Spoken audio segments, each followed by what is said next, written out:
Thanks, Mike. Well, we are still here at DuBois Community Days, and if you didn't catch it before the break, we are actually with the folks from the Human Cannonball Act. Now, Sean, you said a big part of this is that you have to test the cannonball because you're going to shoot a real person out of that. Yes, we travel so many miles every week, you never know what's going to change or what could go wrong, so we have to be very thorough in our preparation, and we always shoot a dummy before one of us dummies get in it.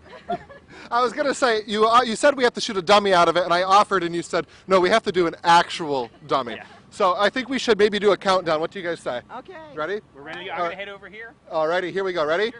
Are you ready? All right. 5, 4, 3, 2, 1.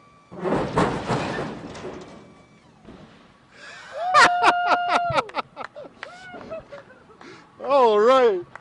That was pretty cool. Now, Sean, you have Christy here, who is actually the first African-American cannonballer. Is that what you call it? Human cannonballer? Kristen the Comet. She will be the first African-American human cannonball in history. There's been about 60 human cannonballs. About 30 of them have died doing the act. And this evening is actually her very first performance for the public. Wow. So right here at the DuBois Community Days will be the very first time we've ever had an African-American human cannonball. So we're very excited. So the shows, just so you folks at home know, are 6 and 8 o'clock. Now, Sharon, have you ever seen anything like that? No, never in my life. Now, my dad's always said he wanted to be shot out of a cannon, so, you know, it looks kind of appealing, except I think you guys should be on the grass, don't you think, instead of the concrete? Well, there's a certain element of danger involved. So. Now, Christy, can you come over here for a second? Now, she's the one that's going to be having her first act tonight. Now, we were talking earlier, you did not mention that this is going to be the first time you were ever doing it. Are you nervous? No. It's not the first time I'm actually doing it. It's the first time performing it. So. Oh, okay. Yeah. So there's no added nervousness with having a crowd in front of you? There is, but it's more adrenaline. You know, the nervousness turns into adrenaline and it helps you focus, so I'm excited. It is. I mean, it's pretty.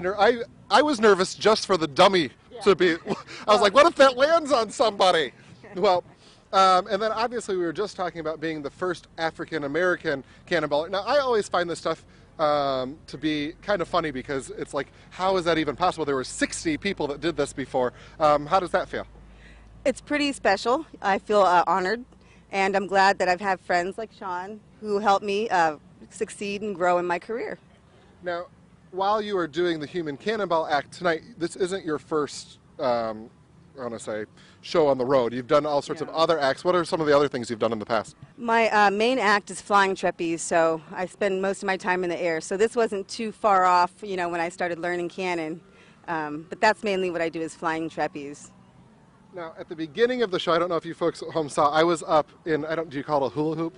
It's a lira. It's called a lira. A lira. I was in the lira or the hula hoop, sitting up in the air. And so you don't just sit up there. You're like spinning and dancing. And I have to tell you, it was probably one of the most nerve-wracking things I've ever had to do on TV because all that's holding you is that little thing that you're holding onto. If your hand comes out of there, you're a goner. Well, you're not really a goner. You're not going to let yourself fall. If you let yourself fall, then that's a whole different story. But that's why it's also important that we check all of our equipment and make sure that we have the top of the top rigging and safety equipment, because it just takes that one little time for something to go wrong, and you know, life is too precious. It's too short.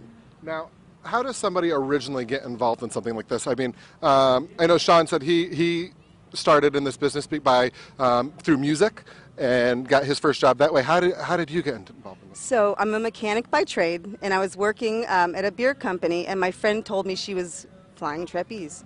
So that was 16 years ago, and I went to go watch her, and I started doing it, and I fell in love with it.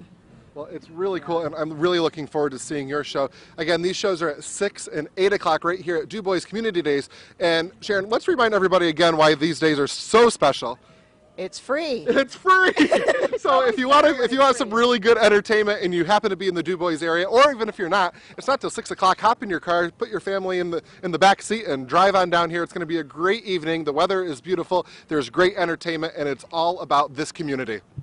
We'll be right back.